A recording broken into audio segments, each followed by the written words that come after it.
You are not an imposter. You are God, still becoming.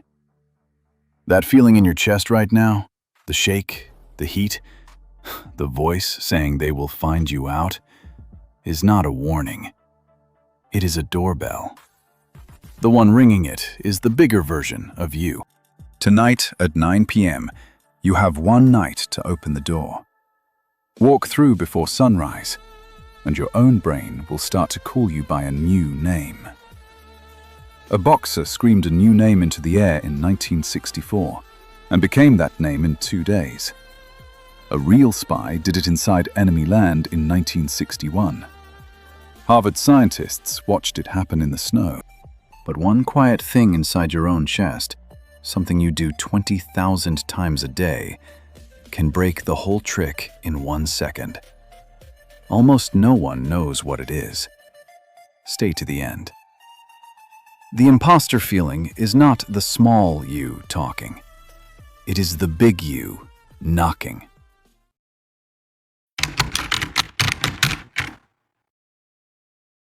It is 9 p.m. The clock ticks. You step into the new room. Your face goes hot. Your hands go cold. The mirror shows a stranger wearing your shirt. They call this imposter syndrome. They say the bell itself means you are broken. They are wrong. The feeling is not a flaw. It is a small brass bell ringing inside your skull. Brain scientists found it. They gave it a name. The anterior cingulate cortex. A piece of meat the size of a thumb buried just behind your forehead. It rings the second the old you steps aside. It rings because the bigger you is knocking on the door. The bell is not a sickness. It is a doorbell. And the one at the door is the new you.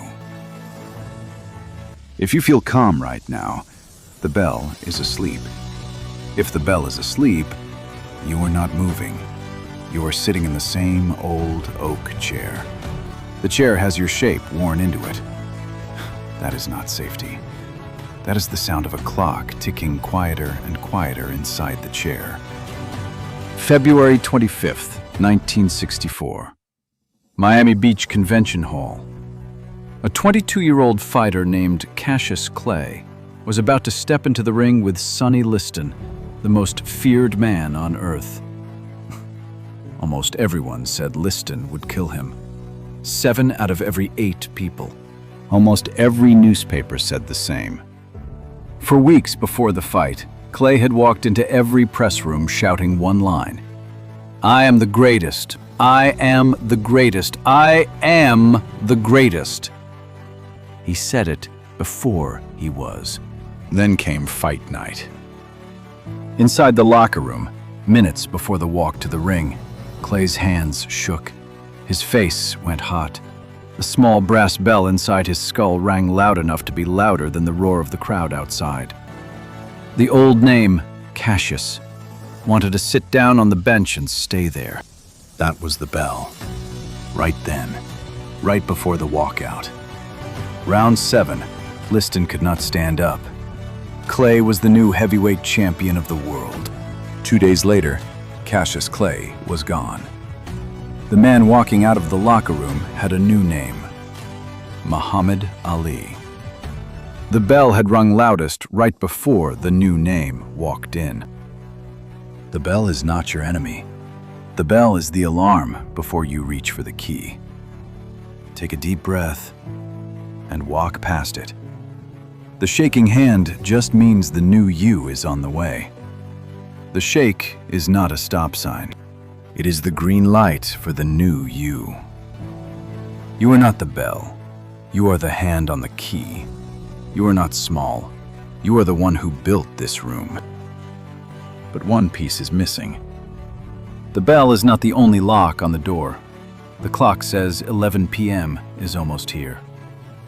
They sell a slow cure that keeps you seated until sunrise.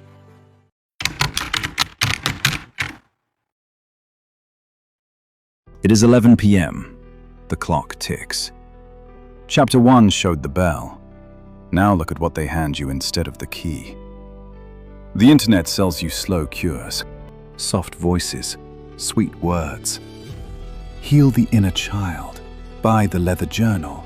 Pay for the long retreat in the woods. Wait until you feel ready.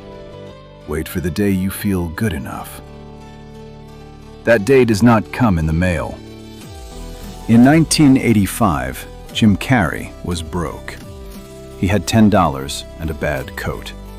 He did not buy the long retreat. He did not heal the inner child. He pulled out a checkbook. He wrote a check to himself for $10 million. He dated it Thanksgiving 1995. He folded it into his wallet. Every night he drove to a hill above Los Angeles and held the paper to the light. By 1995, he was paid $10 million for one film. The check came true because he wore the name on the paper before the world agreed to write it. Years pass. The bank stays small. The name stays small. While you wait, the room outside moves on without you. Cells do not read your journal. Cells only read your name. Tell them the new one. Deep inside your skull sits the small brass bell from Chapter 1. It rings the moment you reach for something the old you was too small to hold. The cure sellers tell you to sit down and listen to the bell. Brain science says the opposite. Stand up, walk past the bell. Keep walking until the sound fades behind a closed door. There is no waiting list. There is no perfect day. Soft cures keep the same old room. The key changes the room. The next line you say out loud becomes the new you. Slow cures sell you the lie that you are small. You are never small. Small cures cannot make a big you. The big you just stands up. You are not the bell. You are the hand on the key. But the bell is only the first lock. The body itself has its own lock. The clock says 1 a.m. is coming. Pick the wrong key in the next chapter and the body shuts the door on you. Most people pick the wrong key. They never know why nothing worked.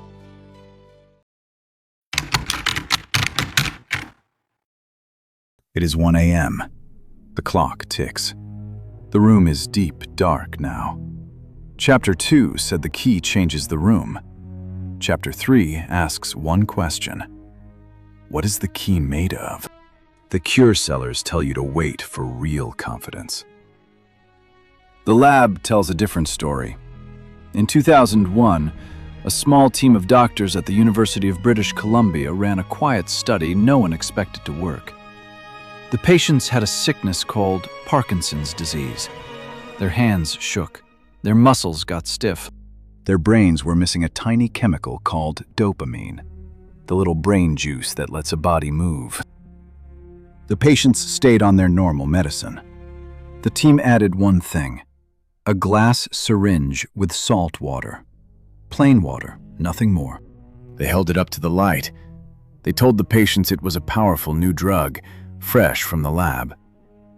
The patients believed them down to the bone. Then the brain scan lit up. The sick brains made real dopamine, real chemicals. The chemical came out of a small story written on a paper label. The body had bowed to the new name on the bottle. Faking it is not a cheap trick. Faking it is a key cut from soft wax. Slide it into the lock. Turn it. The body obeys the order written on the label. Wear the new name before the world hands it to you.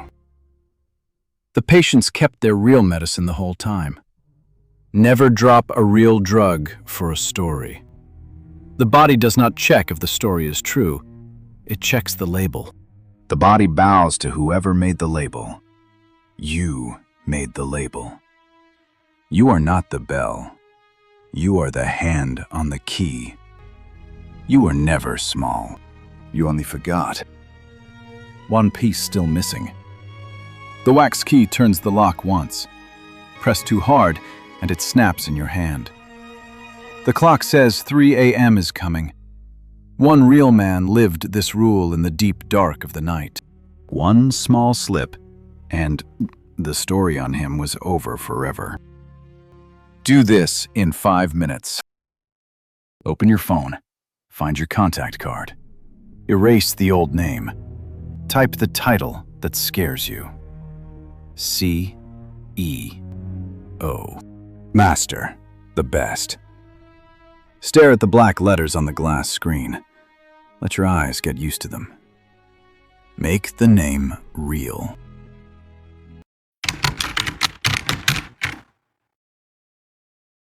It is 3 a.m.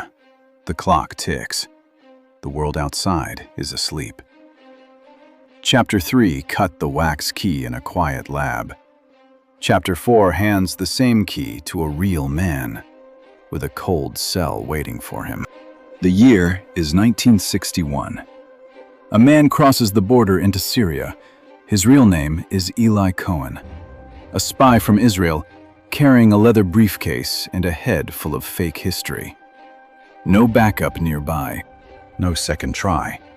One small slip and it is all over for him. He picks a new name. Kamel Amin Thabet, rich businessman from Argentina. Loud at the dinner table, calm with the generals. The small brass bell inside his skull rings every minute of every day. He has no time to sit down and calm the fear. If he listens to the bell, the spy game ends early. So he shuts the door on Eli Cohen. He turns the key. He never opens it again. The old name is gone. The old key sleeps. The new key walks. Only Carmel walks the streets of Damascus. Only Carmel sits with the generals. The country bows to the name on his card. Nothing walks into his life that he did not write down first. A real spy never says sorry for the new name. He hands the card across the table with a steady hand. Wear the name before the world agrees. The world agrees later. Eli Cohen did not steal a name. He did what every person does. He wrote his own name into the world. That is not a spy trick. That is God remembering God. You were never small. You only forgot. Still, one piece missing. The mouth says the new name. The body must say it too. The breath. The skin. The slow pulse at the wrist. The clock says 5 a.m. is coming. Trained monks in a Harvard study knew the exact trick. Almost no one alive today does. Do this in 5 minutes. Pick one move your new self fears most. Send the high price offer today. Drop one task that keeps you small. Type the email. Press send. Keep your face calm.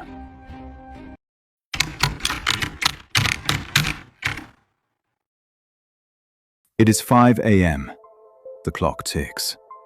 The sky outside is still black. Chapter 4 shut the door on the old name. Chapter 5 asks, can the body itself turn the key? Push the new name until the body has to agree. In 1981, a team from Harvard Medical School climbed high into the Himalayas. The lead scientist was Dr. Herbert Benson. The air was thin enough to steal a man's breath in 3 steps. The cold was sharp enough to drop a hiker before he could pull on his glove. They watched trained Tibetan monks sit in the deep snow.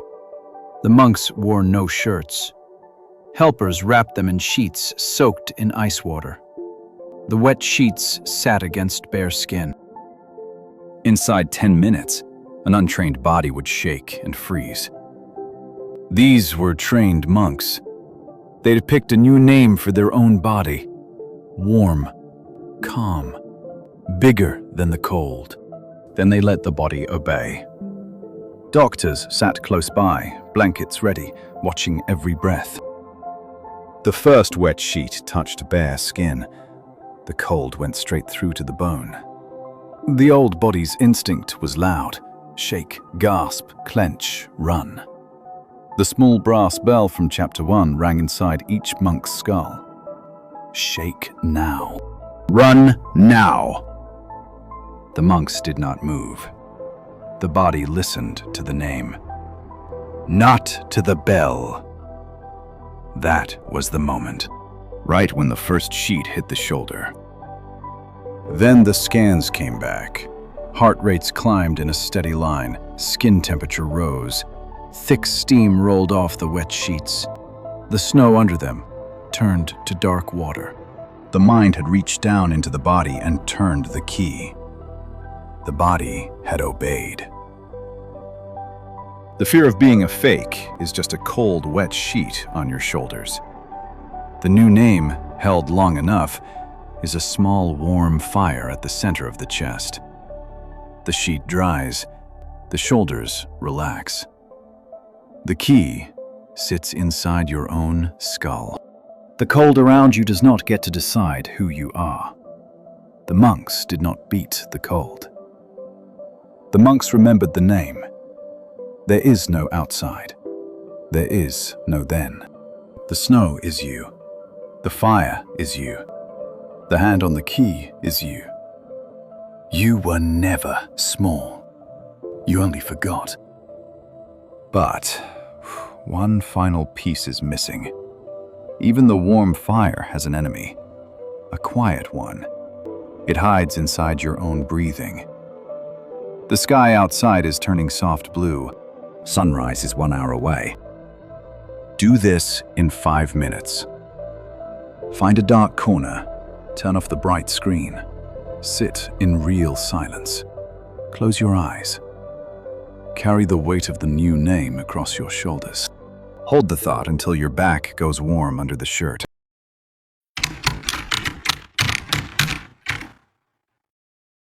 It is almost sunrise. The clock has slowed. 5 chapters, 1 key, 1 quiet thing left to name before the sun comes up. Waiting for the right day is the long road to nothing. Sitting in the oak chair while the room outside picks new names without you. Waiting for a permission slip that never comes in the mail. Imposter syndrome is just the small brass bell from Chapter 1. Not a sign, not your fate. Stop ringing the doorbell on a house that is already yours. Walk in. Place a hand on it. Wrap it in a soft cloth. Set it inside a closed drawer. Walk out of the room.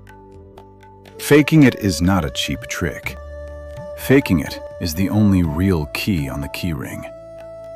No saying sorry, no long wait, no begging for a chair at a long table. State the new name out loud. The room changes shape around the sound. There is no them. There is no waiting list. The next line you say out loud becomes the new you. The bell rings, the key turns. The breath decides. You are not the bell.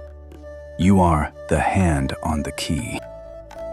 But a quiet one still lives inside the chest. It rips up the new name every morning. It makes every new word go weak the second it leaves your mouth. It hides inside the way you breathe. The first light hits the window. The door is opening. Here is the last secret of the night. The fake you was never fake. The real you was the imposter. The name that scares you is the name that is true. The small one was the lie. You are not playing God. You always were. You only forgot. Open the next door. The quiet one is waiting.